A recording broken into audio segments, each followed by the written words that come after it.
live stream, which is coming a little bit late today, so apologies for that. That is because I've been trying to sort my my stuff out. But I'm going to give you another warning straight off the bat as well. There's not much battery in my camera. Now, this is a common refrain. I desperately need to buy a new one. The connector is not so good these days, but unfortunately, I've not quite had the funds yet. So we've got the trip to Waterloo next month, and then after that, I'll be looking at getting a new camera. I'm actually thinking of getting something a little bit different for the trip to Waterloo, and that is a drone. Now, I've never used a drone before, but I'm thinking it might be quite cool to get some drone footage over the battlefield. Hello, Imrahil. So today we are cracking on with the Italianos. What I thought we'd do is we'd get this battalion here. It's a battalion of line. We'll get all of the white apothecary whited, and then if we've got time, we'll get all the flesh base coated. So it's not going to be a particularly exciting one today, I'm afraid. But what I thought we would start off with, however, is this here. Now, in my Spanish video, I suggested that for the guerrilla, we could use just a single artillery base. So that was one that was 100 by 50, I think it was, or 175. And I said I've done the same with my Cossacks. Well, the evidence is before your very eyes here. So this is my base of Cossacks. So as you can see, I've got 6 on there. I could probably reduce it to 5, to be honest. They're a little bit crammed on there. And the dimensions of this are 100mm by 150. So yeah, so that's the same as I recommended for the guerrillas. You could very easily get half a dozen or 8, certainly 8 skirmishing models on there. So that's my thought. You predict 10 minutes before I crash the show. You know what, mate? I think that would be exceedingly generous of you. That's the one thing that's put me off them. Although I have seen them for relatively cheap, so we'll see how it goes. So that's the idea that I had with the guerrillas and the lancers and things like that. You just get them on that single base because the formations don't really matter so much in Black Powder. You've got them more of a sort of warband.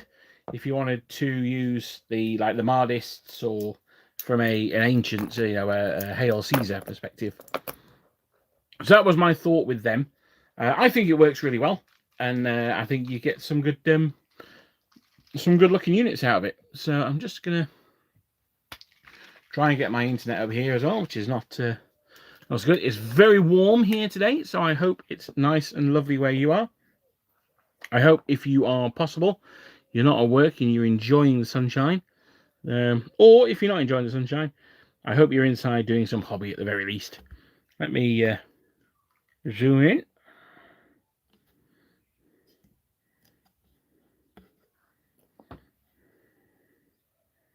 Oh, not that far though. There are we? There we are. Right, it's a kind of it's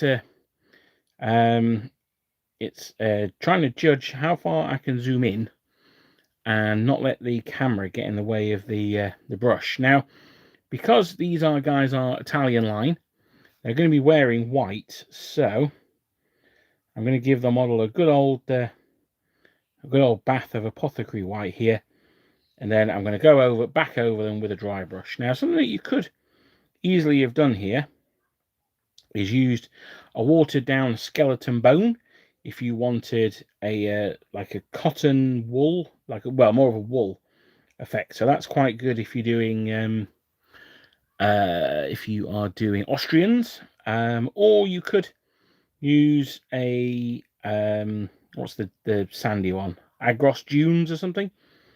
That might be a little bit brown, that one, but that's how you can get that Austrian effect that a lot of people like.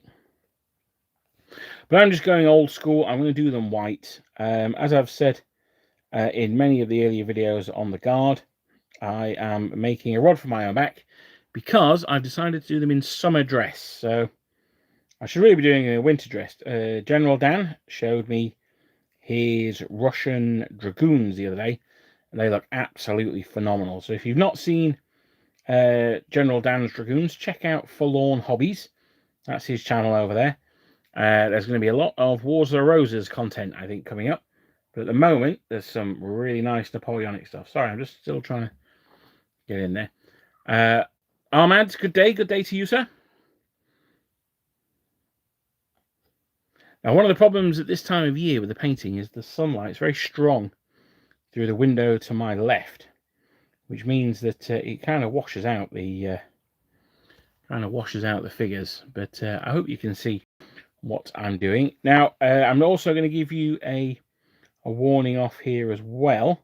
Full of warnings today. I'm like Cassandra herself, although you can believe these ones. There will be no video this weekend. This weekend I'm going to Partisan. It's the first wargaming show I've been to this year. So I probably won't be rushing back to sort a video out. There is a very, very faint possibility of a video, but I wouldn't hold your breath. So,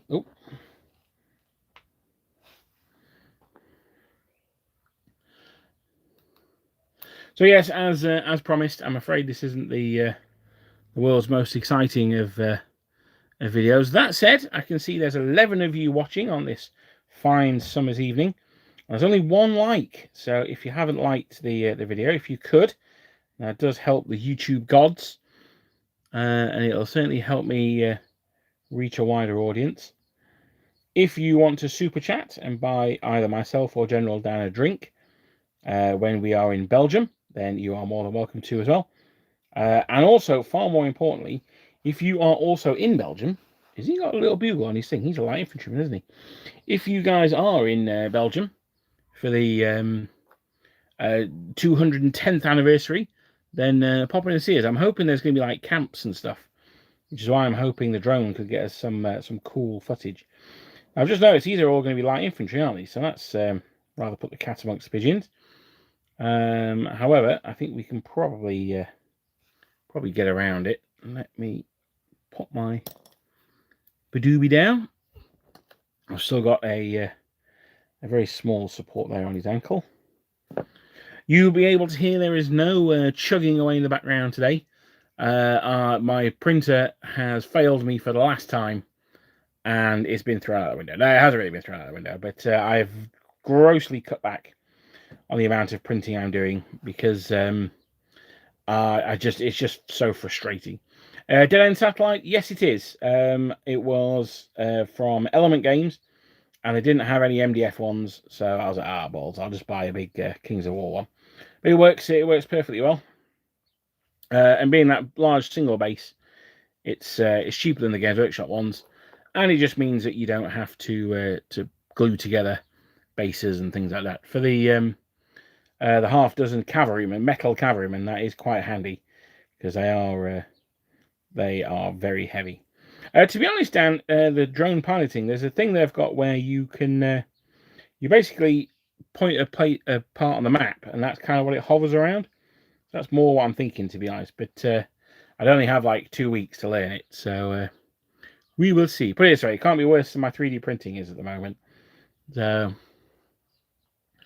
yes, Immerhill, I certainly am. General Dan and I are heading down on the 17th of June. We're going to be there until I want to say the 20th. I think we're there for 3 or 4 days. So we're going to be trying to take in Braine-l'Alleud, obviously Waterloo, possibly Place Noire, and I think Wagram might be a little bit far for us on this one. But yeah, so if you're around, it'd be cool to meet up. Have some Waterloo beer or Redcoat beer, whatever it's called. I think I've got a bottle of beer. No, I don't. What's some Haverstock from Timothy Taylor's? That's the old recruiting sergeant on there. But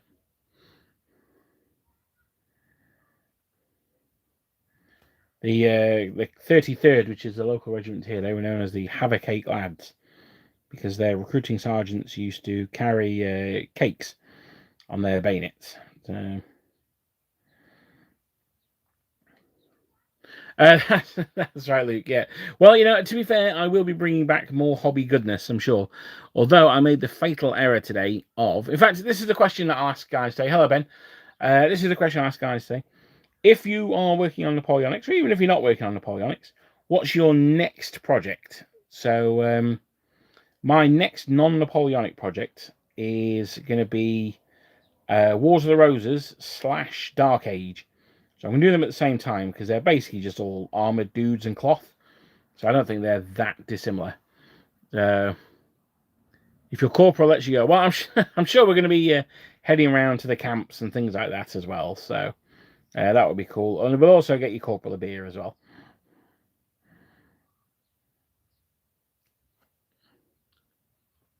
You're doing art as we speak. Warring States here. Oh, very nice. Oh, that's all right, Glenn. We'll let you off this time, buddy. I had a patient today. He came to the counter and he said, I've got a meeting at 3 o'clock or whatever it was. And I was like, oh, right, okay. So he's obviously like a rep or something like that. So I was like, well, what's your name? So he told me his name. And I was like, there's someone with that name for an appointment. I was like, do you mean an appointment? He was like, yeah, meeting, appointment. I'm like, no, mate. In English, we don't use the word meeting for an appointment with the doctor. So it was very odd. It was like, it was almost like he couldn't say that it was an appointment. It was very weird. It was odd. But that's fine, Glenn. We don't have appointment times. Hey, I'll leave that at work. There's something flying overhead. Normally it's an EH101, but it doesn't sound like that today. I don't know. But we've got some nice cirrus clouds in the sky today. It was a bit chilly earlier on, but it's definitely warmed up now. So yeah, so what are people working on next? So not what you're painting at the moment. So not the project that you're currently slogging through. What's the one that you've got your eye on next? Now, for me, as I say, it's going to be Wars of the Roses and Vikings. But the one I'm really, really excited about is the one after that, which may or may not, I'm sure something will have come up before then, which is going to be my Victorian project. So I've got an idea for Albion Invaded, and I want to do it. The theme is it's Queen Victoria's Jubilee, so there's troops from all over the empire, and the Prussians or the French, or maybe the Prussians and the French, make the ill-advised decision that this is when they're going to invade Britain. So we're going to have like Natal native contingent fighting alongside Bengal Lancers, fighting alongside the Grenadier Guards, all in a small English village. I just think that's going to be super cool. But that's the project that I'm really excited about.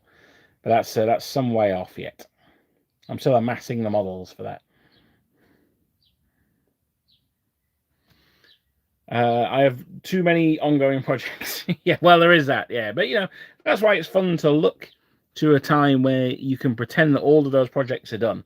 So this is a bit of a fantasy, thing. Speaking of fantasy, I've also got 3 Warmaster armies to paint as well, which is going to be 4 next month. So yeah, there's also that. This guy's base is a bit dodge, so I'm just going to lie him down. Next project will be Williamite Wars, 10 mil from Pendraken. Well, as you can tell, I am no stranger to Pendraken. I will be hitting them up for some Lancers this weekend.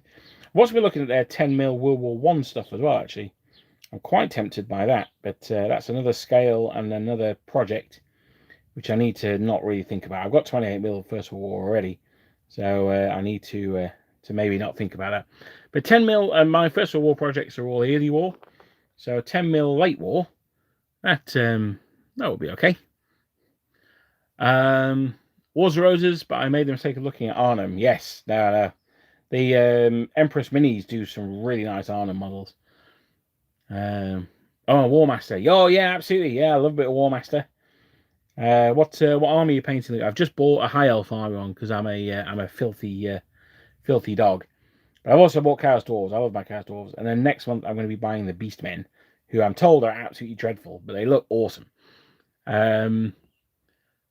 Next project is 1980s Cops and Robbers for 7TV. I keep looking at 7TV. I really should pick it up. It looks really cool. Yes, I might pick that up as well. Michael White asks, how many French Napoleonic regiments have I painted?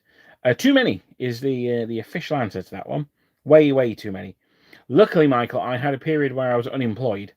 And they say that sort of, you got to do a hobby that's good for your mental health. I can assure you it was very good for my mental health. I've had 2 periods of unemployment, really. The first one was when I left Games Workshop. Fortunately, I left with quite a big performance-related bonus there, so I had like 3 months' salary that I could live off whilst just painting. So that was quite nice. But the second time was when the charity I was working for got closed down. So that was a bit of a jolt. That's when I was training to be a counsellor in the very, very early days of the channel. And yeah, so luckily I had the models that I was unemployed for, so I was able to smash my way through them. And I think I've probably got French infantry battalions.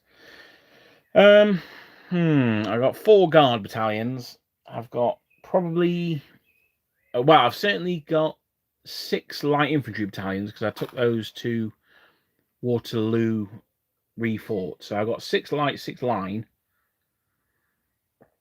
So that was at 16 battalions at the moment. I've got 4 Swiss battalions. So I know they're not French, but they count as French. So that's 20. And then I've probably got another assorted, probably 10 battalions worth of figures. Some in bicorns or ones that I didn't take to the water thing. So probably about, I would say for French, probably about 30 infantry battalions. But that obviously doesn't include my Russian army or my my British, who are my 2 big main armies. I've also got Württembergers as well. But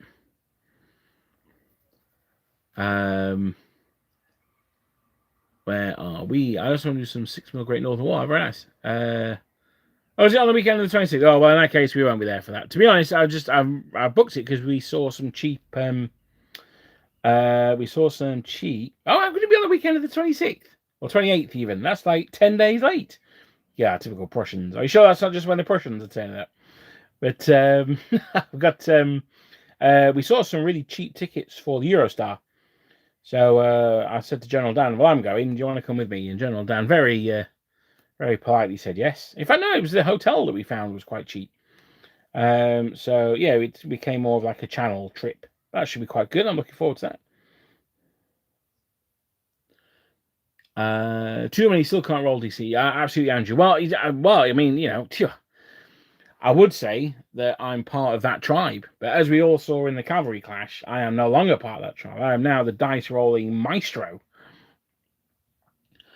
Is there a perk to having 6 figures to a base? 4 instead of 6? No, not really.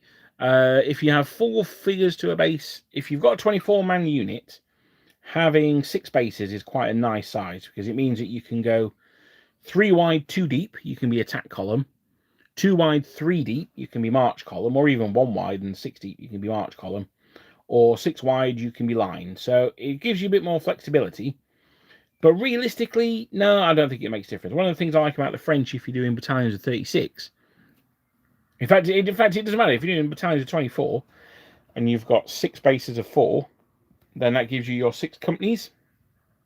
So it makes it nice and easy to work out who needs to be a voltigeur and who needs to be a grenadier, etc. But no, realistically, no, it doesn't really matter. Where are we staying in Belgium? We are staying about 50 meters from the Lion Mound. So there's like a little pub come in that's on the end of the ridge, and that's where we're staying. So yeah, it's called like the Inn 1815 or something. So yeah, it's about it's on the western. It's just to the west of the Lion Mound. Yeah, it's not bad at all actually. Oh, hang on, Major Clang has just got a Mars All 5 Ultra, but it's a faulty unit. They're painting. Well, you know what? I'm wondering if mine's faulty or not, because I don't want to be a bad workman who blames his tools, but it really is not working very well at all. I've just painted a couple of twin las cannons that I printed for my dreadnought, and I used the same file to print one off on my old printer. I'd done like some conversion beamers and plasma cannons and stuff like that. And just the quality of the print, despite this one being a more modern machine, it was about the same price, but it was obviously more modern, so I would expect the price to have come down. So you pay the same price, but it's better. It was just night and day. The old one was miles better than the new one. So I still don't really know what's going down. I've tried pretty much everything I can think of. I've tried increasing the curing time, decreasing the curing time, decreasing the lift speed, increasing the lift speed, changing the light off period. I just honestly, it's become a bit of a nightmare. For Napoleonics, it's France versus everyone. So I think if I were to get an Allied army, I'd go with Austrians. Yeah, that's fair enough. They have a lot of Fots, but they have some Chads too. Well, that's it. Yeah, you know, for every Croat, there's a German or something, or a Hungarian or something. I don't really know which ones were the good guys and bad guys in that one. But yeah, no, the Austrians are a really cool army. And the thing I really like about the Austrians is you go through the slog of painting those large infantry regiments, so, you know, 36 or 48-man regiments. But then you get to reward yourself with arguably the best-looking cavalry in the whole period, apart from the Lancers of Berg, obviously. But just as a general sort of, you know, Austrian hussars are absolutely fantastic. The Uhlans are really nice. I even really like the Cuirassiers with their black breastplates. I think they look cool. So yeah, no, absolutely. Michael, well, if I see you, I definitely will. As I say, we're there from the 17th, so it looks like Felix is telling me that the actual official reenactment is a bit later than that. So hopefully not. Hopefully there's going to be some of you guys there. But yeah, no, I was hoping to go around the camps and have a chat with you guys, because the reenactment is definitely something that I think. So a lot of my, I used to say Lucy, a lot of my knowledge comes from reading books or accounts and things like this. But I think there's nothing quite like having humped a Charleville musket all around the countryside, or, you know, test fired it or whatever, to really really get known. So yeah, no, I would like to definitely would like to pop round and see you chaps. Maybe I'll bring beers. But yeah, no, we need to find the lay of the land first. I mean, the first thing that we need to how long have we been broadcasting? 26 minutes. So that's more than long enough. The first thing we need to negotiate is getting out of Brussels without being shot or blown up. So that's the that's that first first part of our mission, should we choose to accept it. The best form of understanding a place includes understanding geography. Yeah, absolutely. I mean, it's unfortunate that the Lion Mound has really has changed the makeup of the battlefield. Now, we went for the 200th anniversary, and they hadn't finished the new visitors centre then. So I'm quite looking forward to seeing that. They had the one that's like kind of underground that you go in, and yeah, it's a bit sort of Stygian down there.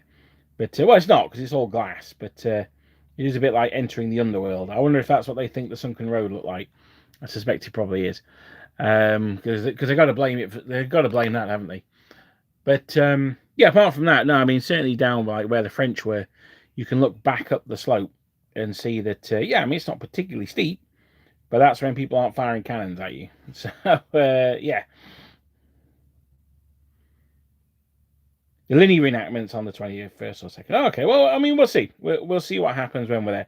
We're not necessarily there for the 200th anniversary, but it was just a good excuse. 210th, but it was just a good excuse to go there, really. I went to the... speaking of Warmaster, actually, I went to the 200th anniversary, and I had a really large Warmaster Skaven army, and I sold that to some guy in, I think he was in like Norway or Sweden.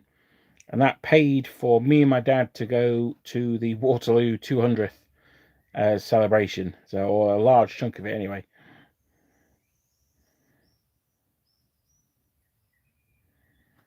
So there we go. And then we got one more. I got some with broken muskets. I'm probably not going to bother with them. Oh, I might do. I don't know. We'll see. Some of these guys look like they're missing hands as well. I'm not quite sure what that's about. I'm sure I've got some spare hands lying around. Victrix always come with like a bunch of hands separate. So we'll see. Now I've just got a warning that my battery is depleting. So if I suddenly disappear, it could be that Kia's Stormtroopers have come for me due to my Brexity, very Brexity books or something like that. But it's probably more likely my camera's run out of battery. So if I suddenly disappear, then that's probably why. If you hear like FBI open up beforehand, then it's probably Keir Starmer's after me. So we get these. If nothing else, let's try and get these all these guys done.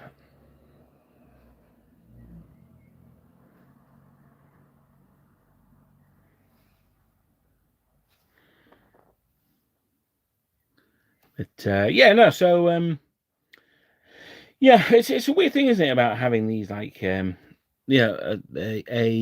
these Victorians as an example. I've had these guys for quite a while now, certainly since October last year, because I built a load of them in the hotel on the morning of my friend's wedding.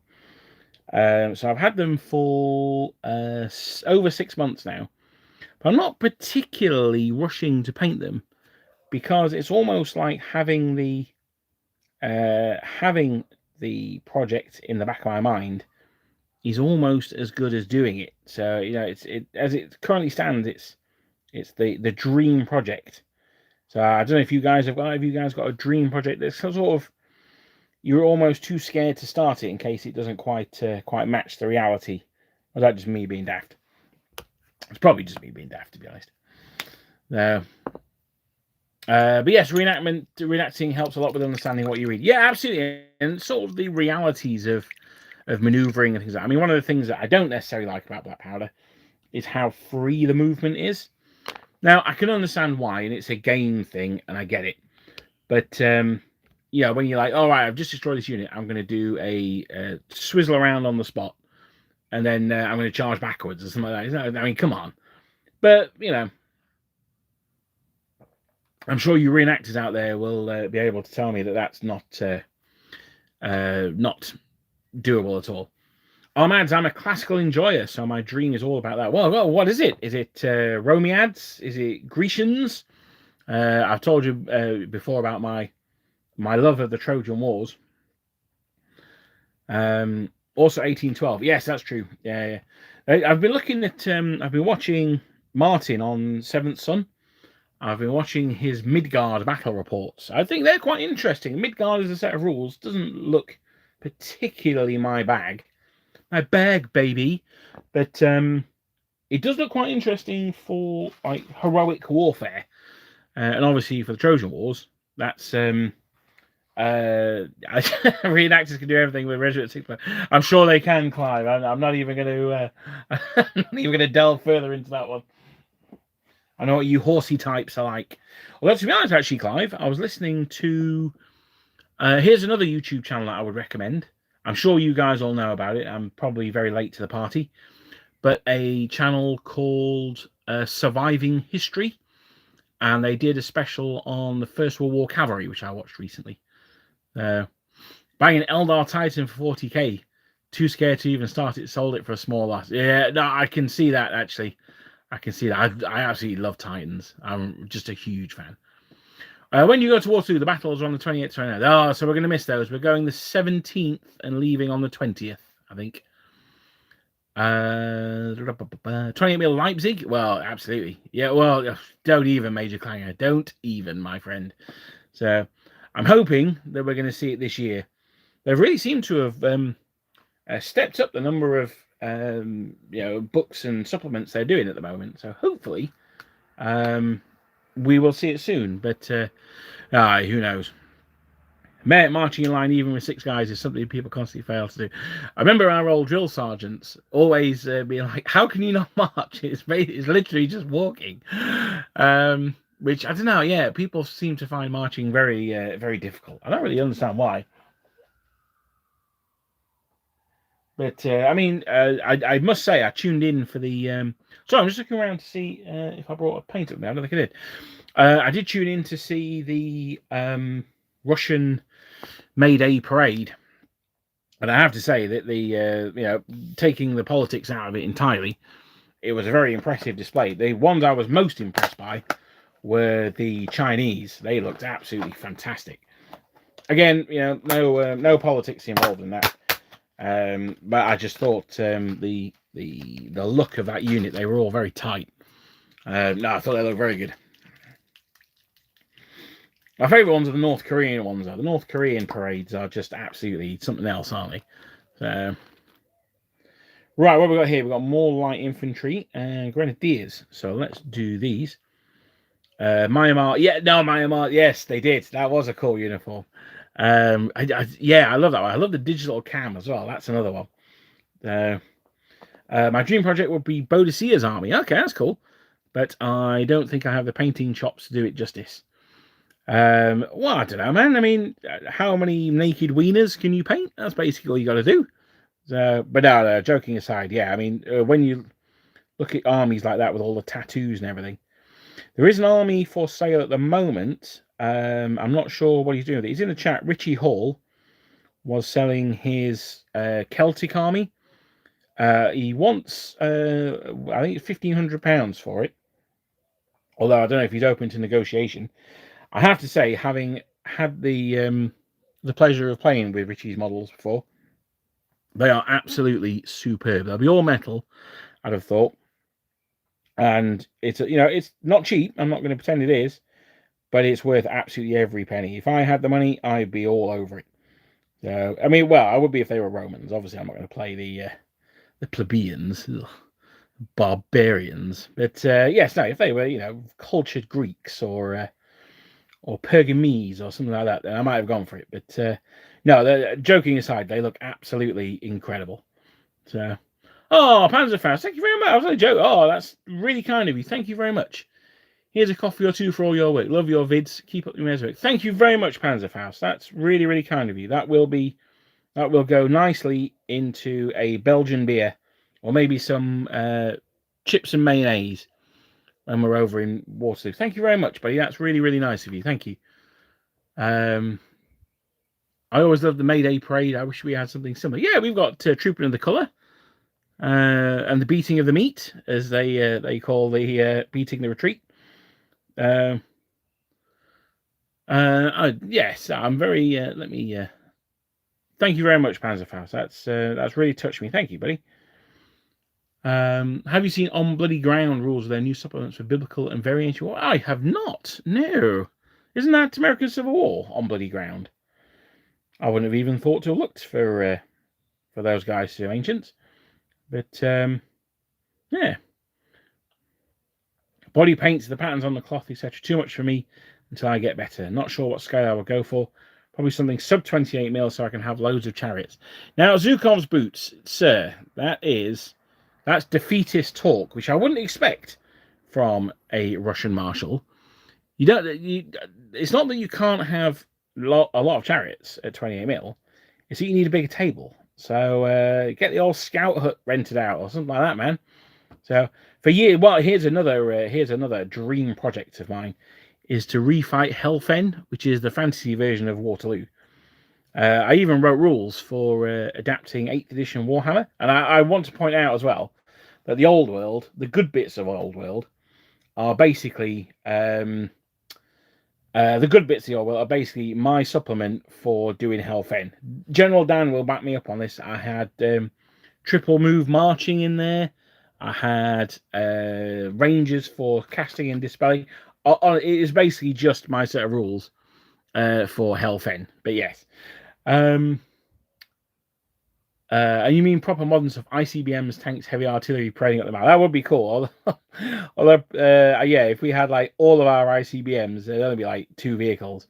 But yeah, no, it was cool this year because it was a Jubilee year, which was when they get all the guys dressed in the World War II gear as well, with it being 2025. I think it's on the 5s and the 0s or something. They have all the troops in the Second World War gear as well. But no, I thought it was a very good parade, very interesting. And I don't know. I think the Chinese and the North Koreans, I don't even think the Russians can match the. I don't think even they can match the the quality of our parades. I'm slowly painting up Boudica when I have a spare one. Yeah, no, she's is it the Warlord Games one you've got, Dan? I know you showed me, and it was a nice model. They released different books for different periods. The one was called The New Kingdom. Oh, well, that sounds reasonable. A period of Egypt. The upcoming one is the Punic Wars. Right, okay. I did not know about this, Luke. Thank you for drawing my attention to it. I will have to have a good look at those. The I went to in January. I was in Egypt. I was in Cairo, and I was very lucky. I got to go to I's tomb. Now, I was the general of Tutankhamun and what's his name? His crazy dad, Akhenaten. So yeah, his tomb was absolutely phenomenal. The all the wall paintings, wall reliefs were of, like, the king at war and all that stuff. Oh, they were absolutely awesome. I felt really bad actually, because the guy wanted some baksheesh. He wanted a backhander. And before he even took me in there, I was like, look, mate, I'm sick and tired. I'm hot. I'm tired. I don't have any baksheesh. Don't even ask me for any. So he showed me around the temple. Obviously, he didn't speak very good English. He showed me around the temple. Baksheesh. And I was like, look, mate, I'm not even sorry. I told you I didn't have any. So then he asked me if I had any pens. Now, this used to be a big thing in Egypt when I was a kid, that the school kids wanted pens, like biros.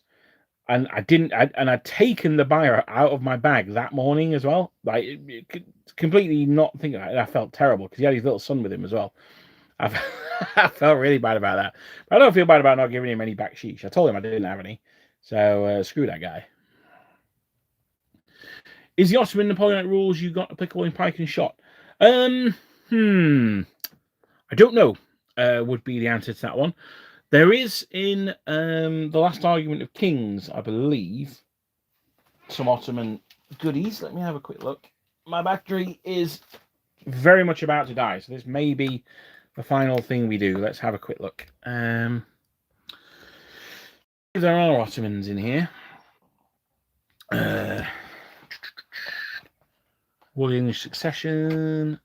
Actually, the contents would probably be the best place to look at, wouldn't it? War on the Colonies. Oh yes, the Ottoman Army of the 18th century. Your best bet's probably this one, Last Argument of Kings, page 43. Let's get there. You can always I've obviously absolutely never ever do not screenshot this whatsoever. These are the assault group Ottomans. They're nice models, they are. That bay's fantastic. Yeah, so these are the ones for the, I guess it'd be, 1700 to 1775. So these would be good for fighting the Russians.